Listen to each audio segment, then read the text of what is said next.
अभी ऑपरेशन कागा के बारे में 31 मार्च तक टाइम दिया ना, इसके बारे में और ये रिपोर्ट के बारे में इसके बाद ये सरेंडर हुआ ना, वो दोनों आदमी का नक्सल के नाम पे जो कागर युद्ध जो अपनाए थे अमित शाह जी और ये हमारा विष्णु देसाई और विजय शर्मा ने, बहुत ही पूरा देश भर में अंतर्राष्ट्रीय लेवल तक फैलाया गया था कि कागर युद्ध। उस कागर युद्ध में नुकसान किसका हुआ? सबसे ज़्यादा आदिवासियों का हुआ। मतलब सरकार अलग अलग तरीके से आदिवासी को खत्म करने के लिए ये सारा चीज़ें रचता है। कभी कागर युद्ध बोलेगा, कभी नक्सल के नाम से आदिवासी को मारेगा, ये चीज़ चलते जाता है। और अब देखिए मतलब रामचंद्र रेड्डी और कोशा दादा को, इनको तो पूरी पकड़ के मारे ना। ये बात हम भी कहते हैं, पूरे हम बोलते आ रहे हैं कि जो जिनको पकड़ा जाता है उनको आप अरेस्ट करिए और कोर्ट में ले जाइए, उनको जेल में ले जाइए, लेकिन उनको पकड़ के मारने का अधिकार कौन दिया? कैसे क्यों उसकी हत्या किए जाते? तो हत्या है ना। तो इसीलिए हम कह रहे हैं कि सरकार को ऐसा ताकत कहाँ से आती है? सरकार एक हत्यारा है। हमारे छत्तीसगढ़ सरकार जो है एक हत्यारा है और आदिवासी को भी मतलब निर्दोष आदिवासी को भी नक्सल के नाम से हत्या कर रही है और ये सब चीज़ें होता आ रहा है। और रामचंद्र रेड्डी का जो जिस तरह से आज सुप्रीम कोर्ट तक केस गया और 26 दिन तक लाश रखे, लेकिन एक बार भी उनको दोबारा पोस्टमार्टम का आदेश हमारा छत्तीसगढ़ हाईकोर्ट ने नहीं दिया। तो एक इंसानियत नाम का चीज़ भी नहीं है। एक संविधान की बात करता सरकार खुद इनलीगल तरीके से गुंडागर्दी कर रही है हमारी छत्तीसगढ़ सरकार। और तीसरा जो आप लोग ने सवाल पूछा था सरेंडर, तो मेरा इधर आज रुपेश के हर जगह पर एक इंटरव्यू आते जा रहा है। हर दिन उनका नया नया इंटरव्यू हो रहा है। एक सोनू दादा करते हैं। अब पहले तो हमारे जितने आदिवासी की तेसी बने थे तो इज्जत के साथ सम्मान के साथ सोनू दादा रुपेश दादा बोलते थे। आज मेरा सवाल उनसे है, अगर इस सरेंडर करने से पहले आदिवासी का क्या होगा? सरकार से भी मेरा सवाल है कि अगर ये सरेंडर तो कर लिए बच जाएंगे, लेकिन वो आदिवासी कहाँ जाएंगे जो कंधे से कंधे मिला के हमेशा पार्टी के साथ मिलकर लड़े, और पार्टी भी आदिवासी के साथ मिलकर लड़ी, उस जल जंगल जमीन।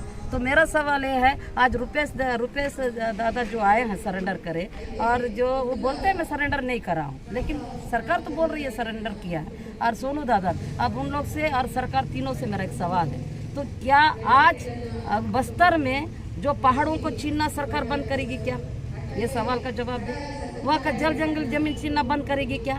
लड़ाई खत्म हो गई क्या? पूंजीपति को हमारे पहाड़ देना बंद करेगी? माइनिंग देना बंद करेगी? अडानी जैसे लोग वहाँ नहीं आएंगे? इतने बड़े बड़े कारपोरेट नहीं आएंगे? सरकार इसका स्पष्ट नहीं किया। साथ साथ रुपेश दादा को और सोनू दादा स्पष्ट करे कि आदिवासी के लिए इतने सालों तक एक माओवादी पार्टी बन के दोनों कंधे से कंधे मिलकर लड़के कुर्बानी हमने भी खोया है। हमने अपने भाई को खोया, माँ को खोया, पिता को खोया, हर तरह से छोटे भाई बहनों को उस जगह में खोया है बस्तर में। हम लोग की आदिवासी ने भी बहुत कुर्बानी दी है, लेकिन ये लोग जिस तरह से आज एक दल पे दल बना के सरेंडर कर रहे हैं, तो मेरा सवाल ये है, अगर ये लोग के सरेंडरता कर रहे हैं तो मेरा एक ही है कि हमारे जल जंगल जमीन बच जाएगा क्या? क्या सरकार से ये लोग ऐसा बात किए हैं कि अब आदिवासी का जंगलों को छीनना बंद करो, आदिवासी को पहाड़ों को छीनना बंद करो, आदिवासी के इलाके में कंपनी लगाना बंद करो, आदिवासी में जितने कैंप है उनको वापस लो, जितने फोर्स है उसको भी वापस लो, नया कैंप मत लगाओ? ये सब क्या बातचीत हुई है क्या? इन जो सरेंडर बड़े जो केंद्र कमेटी के मेंबर्स लोगों से मेरा सवाल है, अगर सबकी आज़ादी है, वो अगर अपना आना चाहते आ सकते हैं, लेकिन इतनी बड़ी लड़ाई के बाद अचानक सरकार के सामने जाके इस तरह से बातें करना, और उन आदिवासी का क्या हुआ जिन आदिवासियों का हम सलवा जुर्म से सहते आ रहे हैं? कितने हजारों आदिवासी हुए। और कागर युद्ध में भी छोटा मोटा नहीं हुआ है। उस कागर युद्ध में क्या हुआ? 31 लोगों को उनको भी पकड़ के मारा गया, और उस पहाड़ तक उन लाशों को कीड़े तक लगा के हमको दिया गया। तो अब वहाँ पर भी लोहा कहाँ है? खर्रे गुट्टा में जो है लोहा है, उस लोहा के लिए वहाँ पर एक कागर युद्ध का नाम दे के उस पहाड़ को हाईजैक करना चाहती है सरकार। बैलाडीला कैसे करे पूरे पहाड़ों को?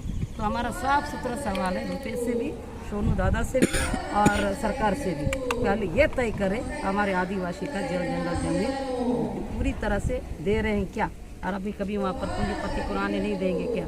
तो इस तरह की बातें हुई है तब हम मानेंगे ना। ये सरेंडर जो कर रहे हैं अपने लिए कर रहे हैं या आदिवासी के लिए? बोल तो रहे हैं कि हम आदिवासी की तेसी हैं।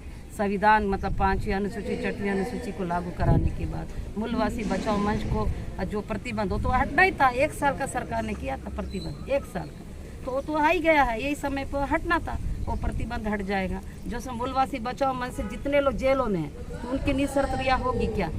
कई तरह का हमारे ऊपर भी सवाल है। खाली ऐसा नहीं होता, ये लड़ाई सिर्फ माओवादी और सरकार की नहीं है, ये लड़ाई आदिवासियों की है। जल जंगल जमीन में जो लोग रह रहे हैं, पहाड़ों में रह रहे हैं, उनकी भी लड़ाई है। और उस लड़ाई का दिशा को कहाँ लेके जा रही है सरकार, और जो सरेंडर जो कर रहे हैं वो बड़े बड़े लीडर, उनको भी सोचना होगा। क्या आज हम जो शिकार हुए हैं किस लिए हुए हैं? मैं भी तो एक टीचर थी, मैं टीचर रह के आज इतना आज तक लड़ रही हूँ। क्यों लड़ रही हूँ बता? आज मेरा नौकरी नहीं है, कुछ नहीं है, मेरा सब कुछ खत्म करने के बाद भी अपने जल जंगल जमीन हम के लिए लड़ रहे हैं। तो क्या मुझे डर नहीं है? मौत का डर नहीं है? मेरा रोजी रोटी का डर नहीं है? मैं कैसे जी रही हूँ, कैसे वो कर रहे, मैं किसको बोलूँ? लेकिन हमने इस युद्ध में, इस युद्ध भूमि में, इस मैदान में लड़ने के लिए सोच के आए, तो हम अंत तक लड़ते रहेंगे। जब तक हम जिंदा है तब तक लड़ेंगे। हम ये नहीं करेंगे कि आज हमको खाना नहीं मिला, भूखे हैं, तो हमको बेरोजगार हैं, हमको कुछ नहीं हो रहा तो हम लड़ना छोड़ देंगे। नहीं छोड़ेंगे, हम तो लड़ेंगे। लेकिन रुपये दादा को इस बात को समझना, सोनू दादा को समझना। लेकिन आप लोग के माध्यम से बार बार मैं एक ही चीज़ बोल रही हूँ, क्या वहाँ का पुलिस बल हटेगी? अब नया कैंप नहीं लगना चाहिए, रेलवे वहाँ नहीं खुलना चाहिए अडानी जैसे लोगों को। अब वहाँ का पहाड़ देना बंद कर रहे हैं। ये सारा विजय शर्मा और विष्णु देसाई, अमित शाह और मोदी से